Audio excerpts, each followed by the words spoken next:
नमस्कार दोस्तों, बिहार के युवाओं के लिए एक जबरदस्त योजना लागू की गई है जिसके बारे में आप पहले भी जाने होंगे। मुख्यमंत्री प्रतिज्ञा योजना। इस योजना के तहत 12वीं से लेकर पीजी तक के जो भी विद्यार्थी होंगे ना, उन्हें 4,000 से लेकर 6,000 हर महीने मिलने वाले हैं। तो इसका क्या है ना कि अभी नोटिफिकेशन आ चुका है कि इसका ऑनलाइन आवेदन कब से शुरू किए जाएंगे। इसको लेकर मैं पूरी अपडेट आपको बताऊंगा। आप अंत तक जुड़े रहें और सारी चीजें आपको समझ में भी आएगी कि इसका जो फॉर्म है कौन लोग भर सकते, क्या योग्यता पात्रता रखी जाएगी और कैसे आपको 4,000 से 6,000 की जो राशि है आपको मिल सकती है। आपको बस ध्यान पूर्वक देखना है। अभी देखेंगे ना, ये पेपर कटिंग आज के ही है। हिंदुस्तान के माध्यम से ये जानकारी दिया गया था कि प्रतिज्ञा पोर्टल पर इंटर्नशिप के लिए आवेदन कर सकेंगे बिहार के युवा। श्रम संसाधन विभाग ने मुख्यमंत्री प्रतिज्ञा योजना का पोर्टल तैयार किया है। शीघ्र इससे जो है लॉन्च किया जाएगा, ये ध्यान रखिएगा। यहाँ पर बताया गया कि मुख्यमंत्री प्रतिज्ञा योजना के तहत राज्य के 1,05,000 युवाओं को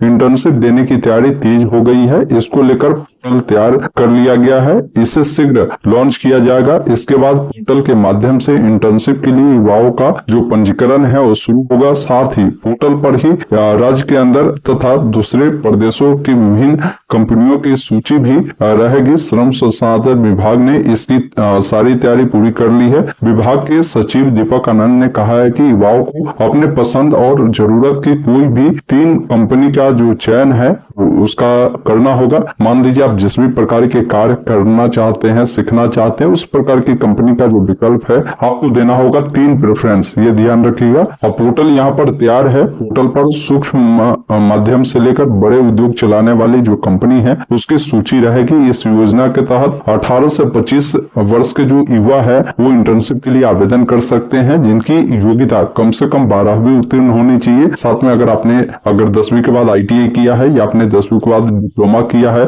स्नातक किया है, PG किया है, ये सभी युवा जो है पात्र होंगे। ये विशेष तौर पर आपको ध्यान रखना है। अब इसके तहत जो आपको लाभ मिलेगा ना, वो बताया गया है कि इसमें 12वीं पास को 4,000 रुपए मिलेगा। ITI और डिप्लोमा जो डिग्री धारी है ना, इनको 5,000 तथा स्नातक या कोई PG किया है, उत्तीर्ण है, तो इन्हें 6,000 रुपए हर महीने इंटर्नशिप सरकार देगी। युवा का चयन इसके गृह जिले से अलग दूसरे जिले में होता है तो उन्हें 3 महीने तक अतिरिक्त 2,000 रुपए हर महीने दिया जाएगा। ये ध्यान रखिएगा। मतलब क्या है कि जैसे अगर मान लीजिए आप सीतामढ़ी जिला के हैं, लेकिन अगर आपके इंटर्नशिप के लिए आपको पटना में दे दिया गया, तो ऐसे स्थिति में आप जो मान लीजिए 12वीं पास है, इनको 4,000 तो मिलेगा ही, 2,000 अतिरिक्त यहाँ पर बोल रहा है कि 2,000 अतिरिक्त आपको दिए जाएंगे 3 महीने तक। वही मान लीजिए किसी का 6,000 है, 2,000 अतिरिक्त मिलेगा, तो ये 8,000 होगा। अब आपके मन में ये भी सवाल होंगे कि ये 4,000 या 6,000 जो हमें मिलेंगे ये कब तक मिलेंगे। तो देखिए, इंटर्नशिप आपका जो होगा ना, ये 12 महीने तक होगा। तो 12 महीने तक ही आपको ये इंटर्नशिप की जो लाभ है आपको मिलेगी। इंटर्नशिप जैसे ही आपका खत्म होगा, फिर आपका जो ये लाभ है, बेनिफिट है, वो नहीं मिलेगा। ये ध्यान रखिएगा। इंटर्नशिप करने के बाद अब किसी भी कंपनी में या कहीं भी अगर आप अपना ही काम करना चाहते तो कर सकते, क्योंकि उस अनुसार का जो स्किल है आपको डेवलप करवा दिया जाता है। तो बाकी जो युवा अगर 12वीं पास है या स्नातक पास है, ITI पास है, उन सबको यहाँ पर आवेदन करने को लेकर अगले 7 दिनों के अंदर में ये पोर्टल लाइव हो जाएगी।